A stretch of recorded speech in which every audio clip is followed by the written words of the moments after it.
great to have this permanently open for two-way traffic. It's going to be very important for the future of Queenstown. More reliable journeys, better access to the ski field when there's all that pressure on it. Also for the future as Henley Downs, Jacks Point grow and people continue travelling between Queenstown, Te Anau and Milford. So this is a very important asset for them. It's a beautiful bridge, but I guess for most Queenstown people we spent hours sitting in long lines. What's the reason that it's been so late? Well, it hasn't been late. It was originally going to be starting about now. The previous government in 2014 put it in the accelerated regional program.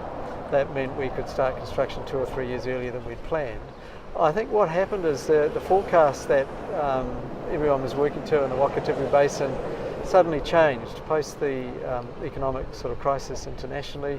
Suddenly we're getting 15% growth year on year. So essentially sort of 4 or 5 years of, if you like, opportunity to build something like this was suddenly gone, and hence the timetable got accelerated, and here we are today with it being open permanently to two-way traffic, which is great.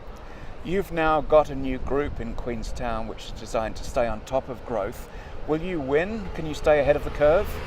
Well, that's the challenge for all of us, and that group has the Mayor and the Chair of the Council, obviously Jim Bolt, Chair of the Regional Council and the Regional Transport Committee, CEO of the airport, myself, representing the agency. So, and we're supported by senior officials, and we're looking across agency views, looking at combined understandings of growth rates and so on, then looking at when interventions, whether they be public transport or physical infrastructure, walking, cycling, need to be brought in play, I should say.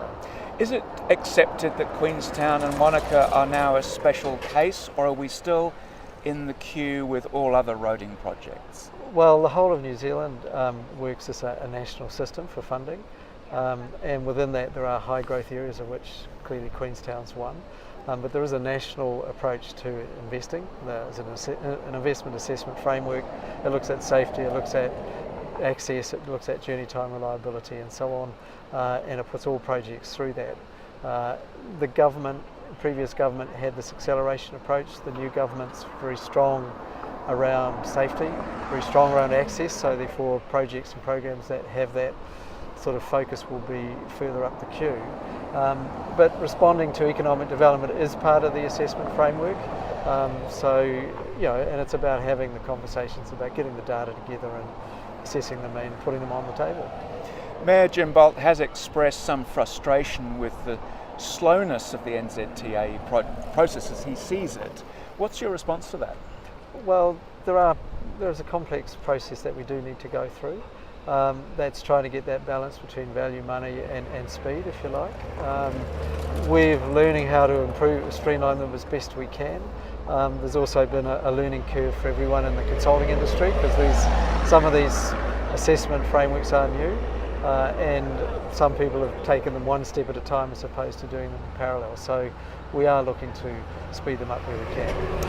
And some people who've sat in these lines for a long time would think NZTA might want to apologise. Do you think that's a fair request or not? Well, I think we just have to look at the fact we have brought the timetable forward on this bridge. We have had a piece of infrastructure here which has been challenging for the community, and we've now got one that will serve them well. So I guess we've done whatever we can, and the contractors have worked, especially in the last few months, well beyond what you would expect to make it a reality. So no need for an apology? Well, I guess there's this congestion right through New Zealand, and I guess it's been challenging for people, and we certainly appreciate their tolerance that they've displayed, and as we've worked our way through this.